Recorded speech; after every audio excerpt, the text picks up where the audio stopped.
Quruvchi akalarimiz hozirgi kunda odamlarning talab va taklifidan kelib chiqib 2 sotixli yer maydoniga haqiqiy o'zbekona proyektda chiroyli qilib kotej solishgan ekan. Manzilga aniqlik kiritadigan bo'lsak, Nazarbek harakatga kelganimizda peshixod ko'cha bilan 500 metr atrofida kirib keldik. Sotuvga chiqqan xonadonlarimiz 3 ta bo'lyapti. Ketma-ketligini aytadigan bo'lsak, Tarsovoydiga 95 ming so'rashyapti, O'rta Diksiya 85 ming, undan keyingisiga ham 85 ming so'rashyapti. Sizlar bilan proyektni ichkaridan ko'rib chiqamiz.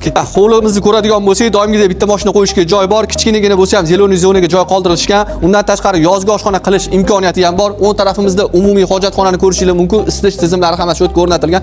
Endi binoyimizni ko'radigan bo'lsak, o'ng tarafimizda kattagina razmerda zalni ko'rishingiz mumkin. Uni yonidagi xona ota-onalar yotoqxonasi bo'lyapti, o'zini sanuzuli bilan birga bo'lyapti.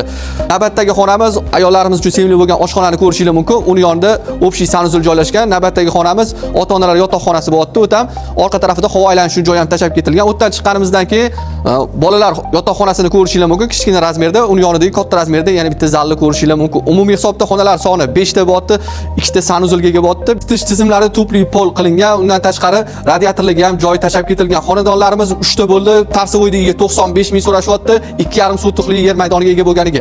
Bular 2 sotixli yer maydoniga ega, ikkalasi bir xil proyektda 85 mingdan so'rashyapti. Albatta, kelishadigan joylari bor. Mebel texnikani olib kelib yashab oladigan joy. Doimgidek raqamlar qoldiramiz. Kelib ko'rib savdosi barakasini qilsanglar bo'ladi. Salomat bo'lasizlar, o'zinglarni ehtiyot qilasizlar.